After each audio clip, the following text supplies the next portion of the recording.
Hello, everyone.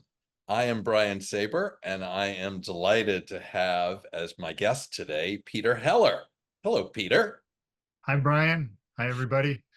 I'm not going to give Peter's entire curriculum vitae or whatever, but he is the founder of the Heller Fundraising Group, and they do a lot of the work I do and more.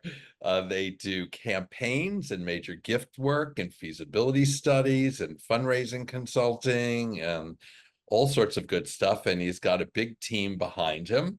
And we've known each other for a number of years now and admire each other. And we had this idea, wouldn't it be nice to talk about asking and capital campaigns? Because they are a special time. And so here we are to talk about that. Amazing. Thank you, Brian, and thanks for inviting me. And you figured out what I do very well. Look at that. Well, I Yeah, looked at the website just to make sure. yeah, that's good. By the way, I'm also a reader. I happen to read. Happen to have have the book. There it is. There it is. We're not here to promote it, even though it is in the background. So I love capital campaigns. I don't know if we've ever talked about that, but I really love them because you get this chance to step back, look at the big picture, plan for the future, instill best practices all around. And I remember long ago someone asking, well, how do capital campaigns raise so much money? And I said, well, it's because you do all this and then you get out there and ask. You instill these best practices and you act at this level you actually can't sustain forever, but it makes a huge impact. Um, I don't know if you have felt that way with your campaign work, but whenever I was involved in a campaign as a staff member or consultant, I just loved that work. I would say that you're spot on. And one of the things I find about campaigns is that,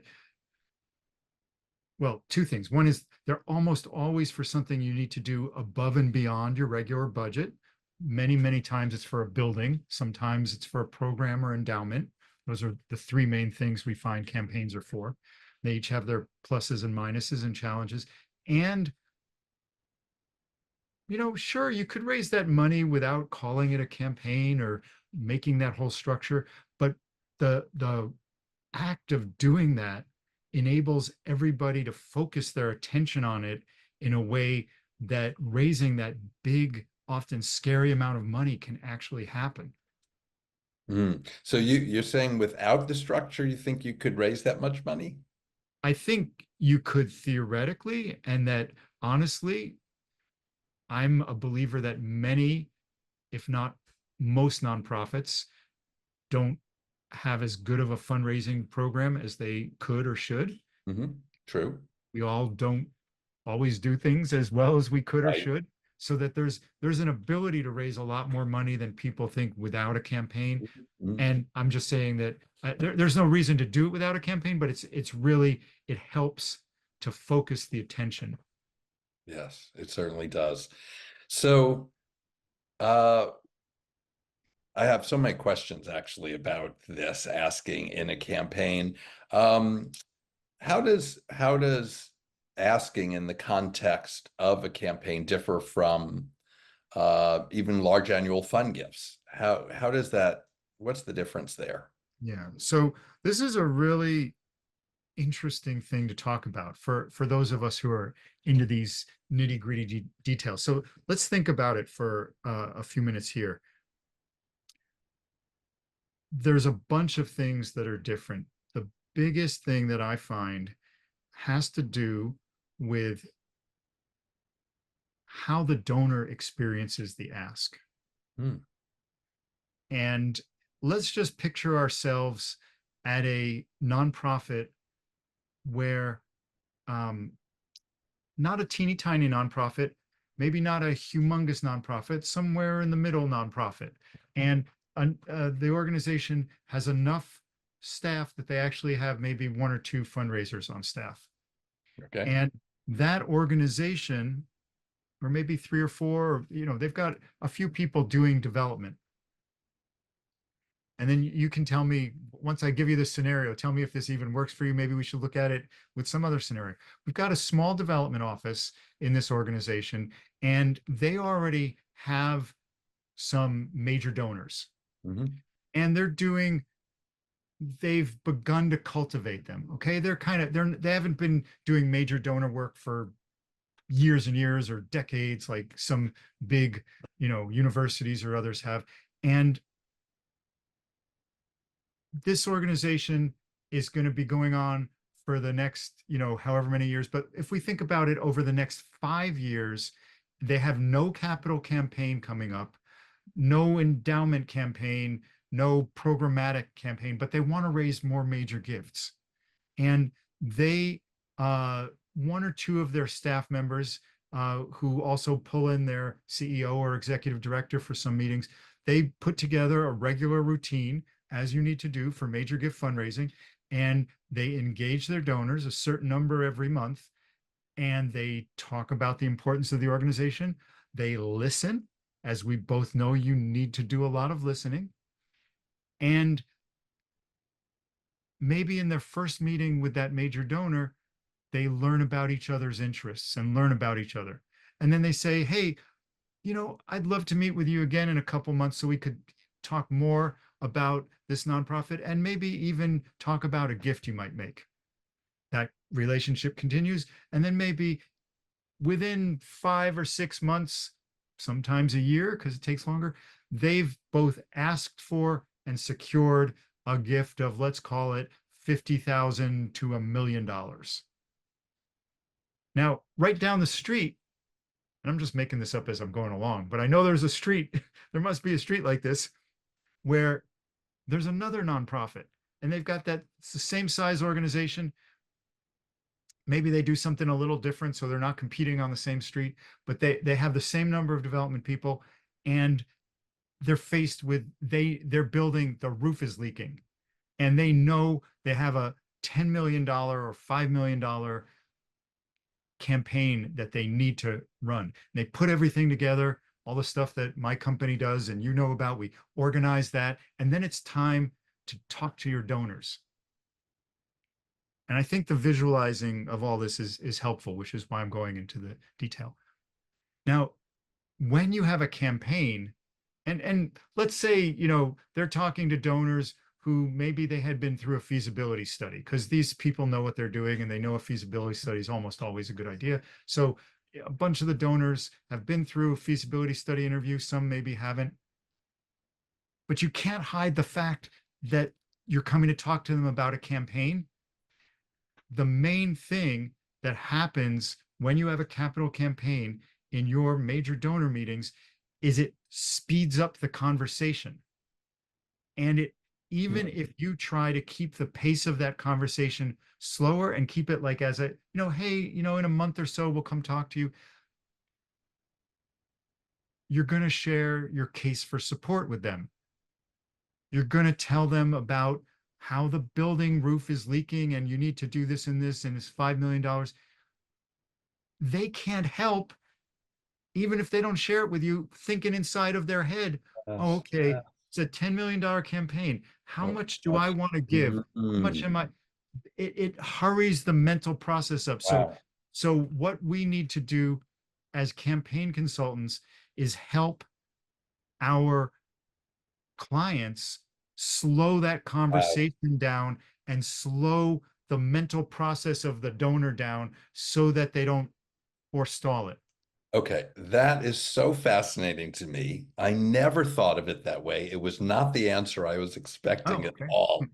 And it is so insightful and true, right? Because they know an ask is coming and they're probably going to be part of it, whatever. So they're going down that path.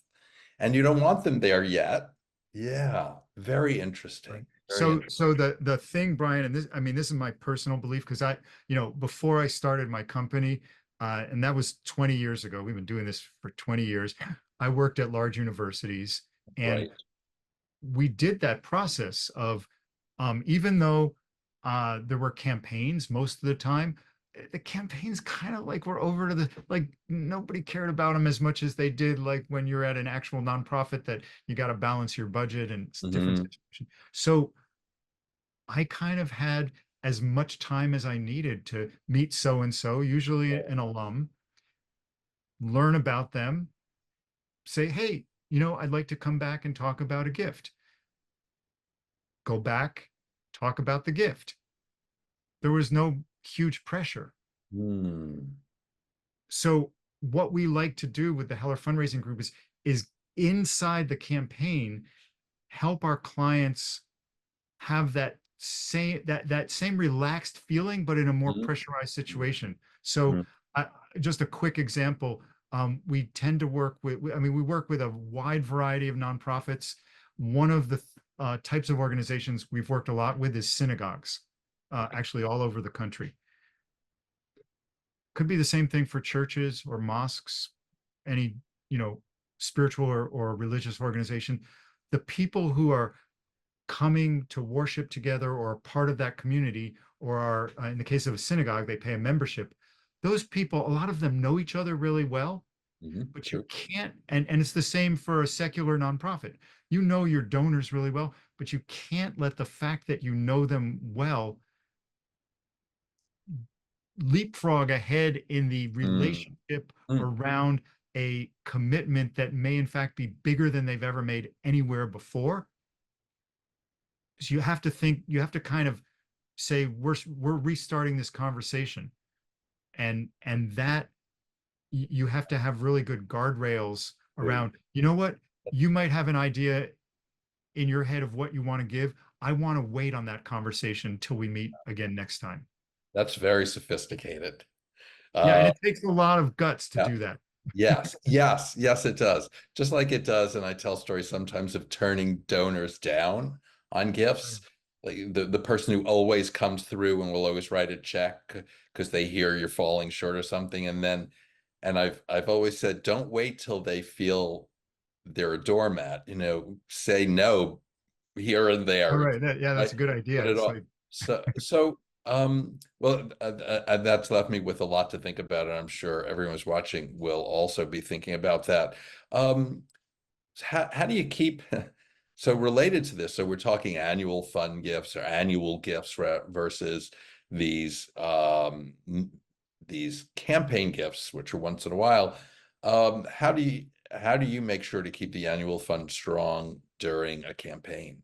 yeah, it's a great question. And I think a lot of your audience are going to know this answer already, and some won't. But so first things first, many board members and staff members assume that the campaign is going to jeopardize annual giving.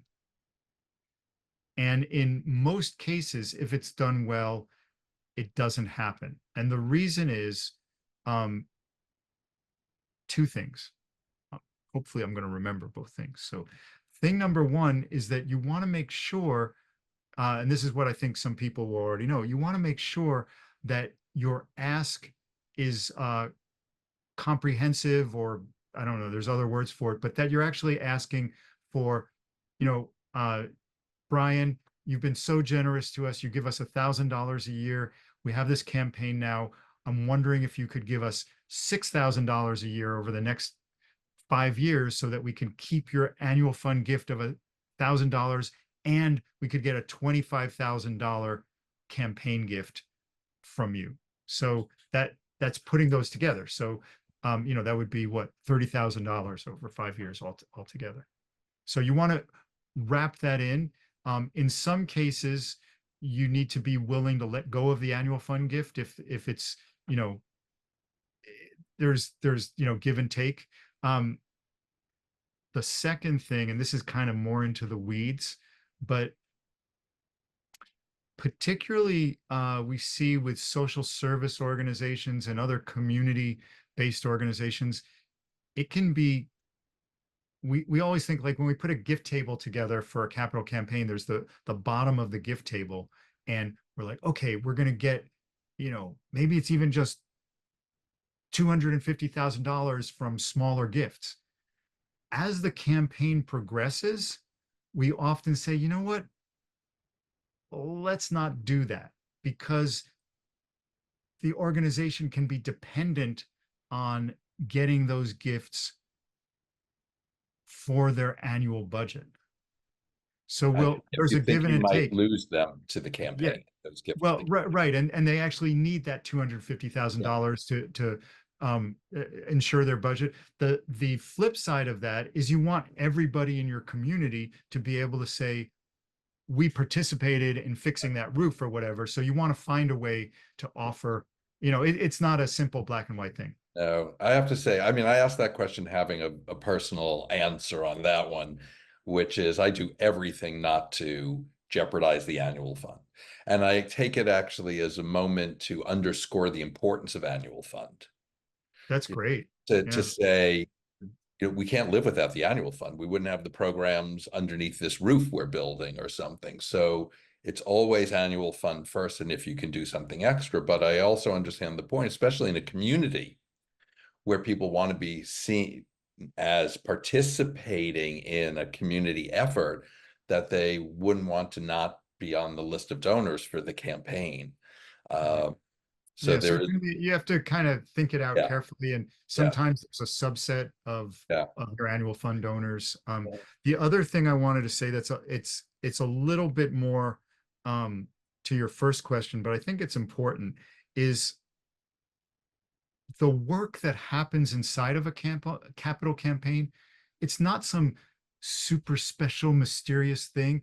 Right. It's just going out week after week and doing the same thing you would do for major gift fundraising, except with a different story. So Well, it's the same repetitive work is going to be happening.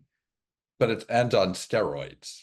Yes, yes. But let me agree and disagree. Okay. Yes, and so many organizations finish their campaign and are like, "Phew, glad that's over," and then they stop fundraising. Oh, Like, yeah. right? So the idea, you've built all these muscles internally, and you've brought your volunteers together, your donors are more excited. Like, they just made a 5-year pledge. When that's over, don't let them get off the hook. Right. Like, keep talking to them. This brings up an interesting point, though, because campaigns are, firing on all fronts. A lot of a lot more executive director, board member time involved in fundraising from what I see. And some of that, so there are two issues there that one is if you haven't hired more staff, how do you do that and everything else? Um, uh, and and two, how do you sustain it afterwards? Because so I think I've been an executive director twice. Um, uh, I've worked mostly in small and mid-sized organizations, except for my alma mater, and we never hired extra staff for the campaigns. We had maybe a campaign consultant, like our mutual friend Andrea Kielstead, which is how I met her 23 years ago or so. But we did all that extra asking and cultivating, and what I saw with executive directors in particular was being out there that much had to push some other work off to the side because there is just so much time. How do you manage all that? And to your point of keeping it going afterwards, then how do you keep it going? I mean, maybe you've made the case for more staff and you can actually get more support once you see how much you've raised. I don't know, but I think this staff issue, time issue is a real one for organizations in campaigns and afterwards. What would you say to that? Well, I'd start with the fact that I worked at Columbia University for 10 years. And through that time, I eventually became the director of development for their engineering school. And it's one of the wealthiest organizations on the entire planet. Okay. And still, I had to fight for every staff member. Right. Amazing. So, my Imagine a little sim- organization with a $2 million budget exactly. trying to So, raise an extra $1 million with the few staff, one development person, two maybe. right. So most development offices are under-resourced. So all of you out there, I really feel for you. Um, Executive directors, Brian, like that's an amazing job to do. Like the stress of being an executive director is a huge thing. So I don't have the answer other than like, please, people, hire more development staff, figure out how to raise the money for it. You just finished a campaign, raise some money so that that can sustain. You know, the math is not difficult to figure out.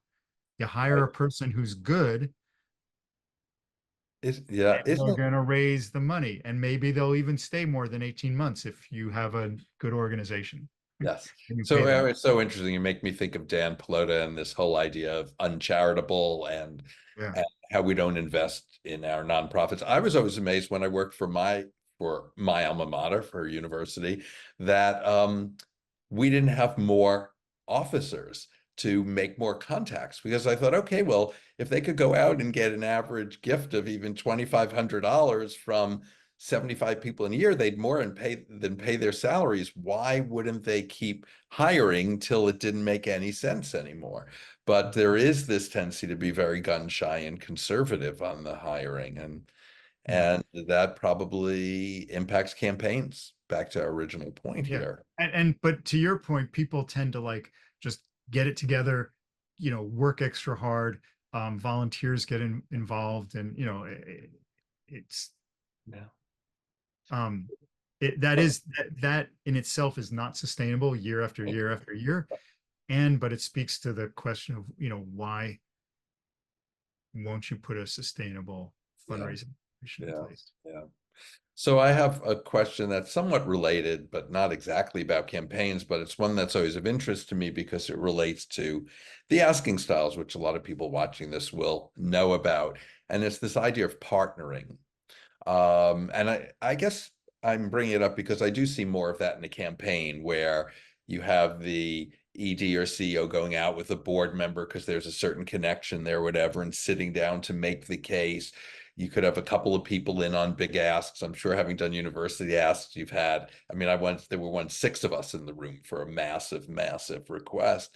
Um, always been a fan of partnering, but if you've got limited resources, you are choosing between partnering or covering more ground.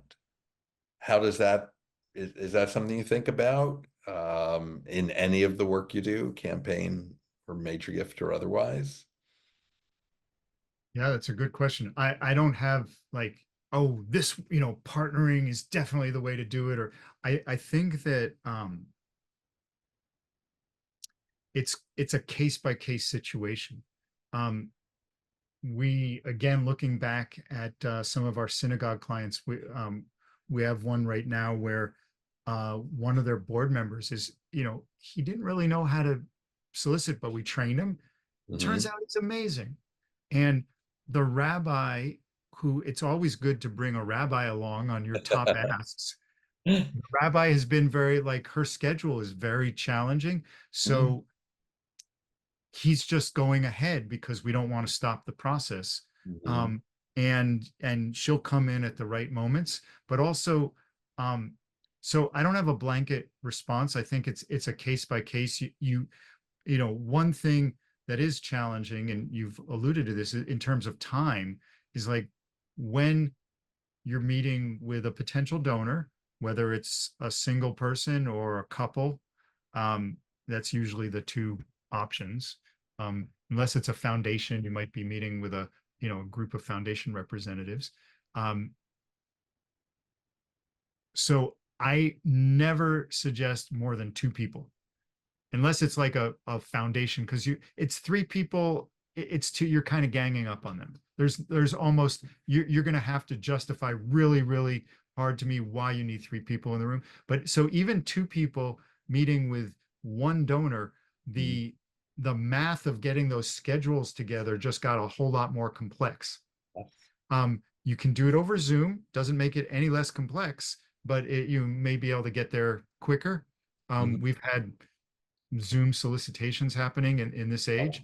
I want to Yeah. talk about that next. And yeah, we can bring that up. So the whole point is that case by case basis, if you have a superstar who can solicit without bringing a lot of other people in, great. I think partnering was on my mind knowing I was going to talk to you because when we have campaigns, we do tend to have more volunteer involvement in the fundraising. And volunteers, I'm glad you're training them. Overall, they have less training and they're less comfortable than we professionals are who've been doing it. And I guess I see partnering as a way to have more voices at the table. Yeah, it It's also up on brings, their own. we've done a lot where it's two volunteers will go together and it gives them more confidence. Um, Yes. I also, um, I, I think volunteers and board members, I'm sorry to say this, but this is my experience, is they're kind of like Holden Caulfield. They're unreliable narrators. So they come back from the meeting, you can't be as sure about what happened Hmm. as if there's a development professional there. Hmm. I'm not saying they're going to purposefully lie, Correct. Right. right? It's just the nuances of what Mhm. somebody who's done this again and again pick up. And of course, once they've been doing it for a while, you get a sense of they get to pick up on things. Yes.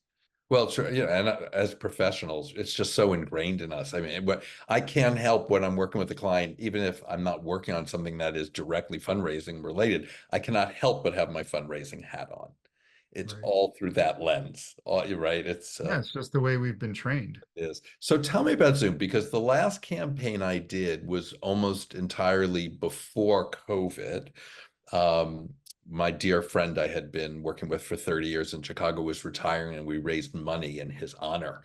Um, and we did really well actually. But I haven't been myself doing solicitations as in this age of Zoom, certainly not during COVID, during when we were all locked down, but even now when Zoom's become so much more popular, how is that impacting things in the campaign world, let's say, where you're so active? So first of all, congratulations on being successful in raising money in naming for somebody else, because that often doesn't work that well. I know I was really touched. I did a feasibility study first, even though this was a sort of informal campaign. I came up with a number and some people doubted it.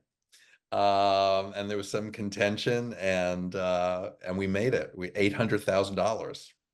I was really proud Yeah, of that. that's Yeah. impressive. Yeah. Yeah. Congratulations. Also, it's really as much a statement of him and the impact he made.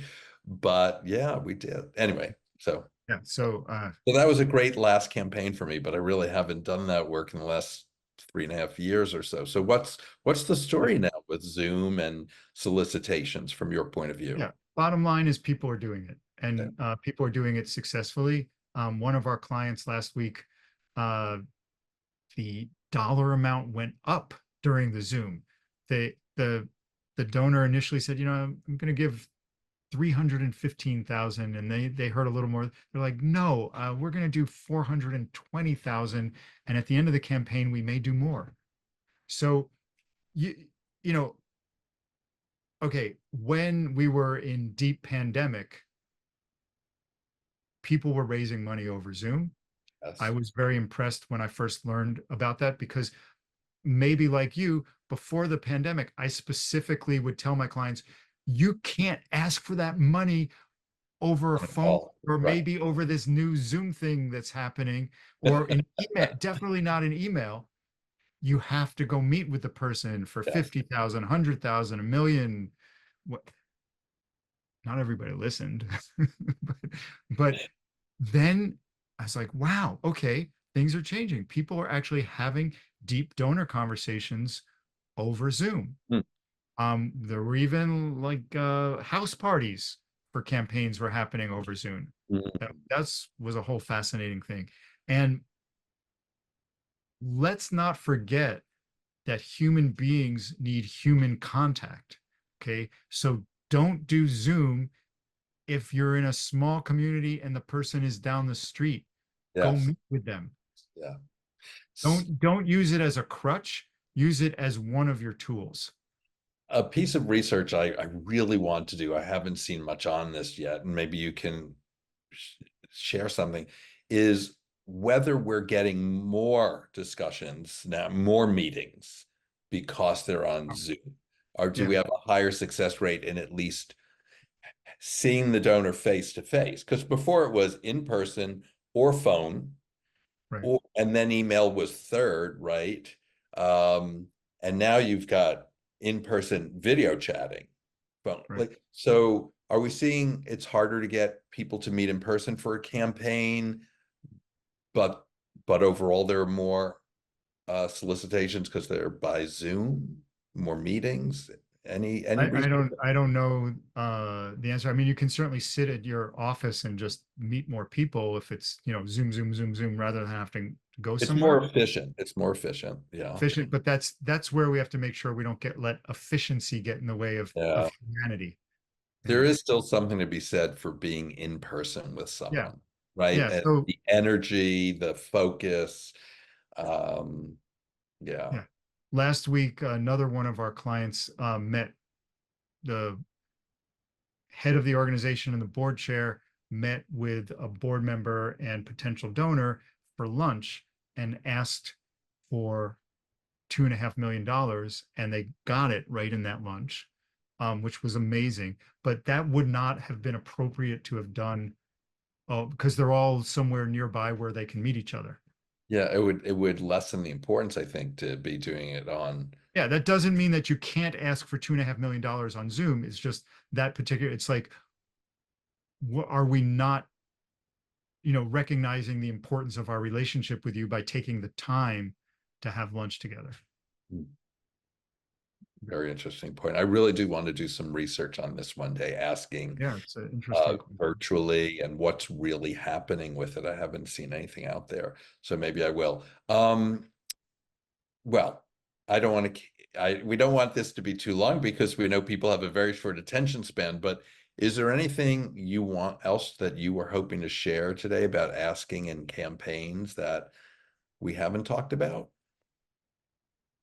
The last thing I'd like to leave you with is just a reminder that a campaign is about a dream for a better future for your organization and the world. And that when people understand that and connect with that, they often make the largest gifts to philanthropy they have ever made. So it's your job in that campaign, or even if you don't have a campaign doing major gift fundraising, to be the let's call it chief inspiration officer, and get out there and do that, and let the magic happen. Wonderful. I love that. That's a great way to end. Thank you so much for joining me, Peter. Thanks for inviting me. It's great to see you, Brian. Likewise. Yeah. Thanks.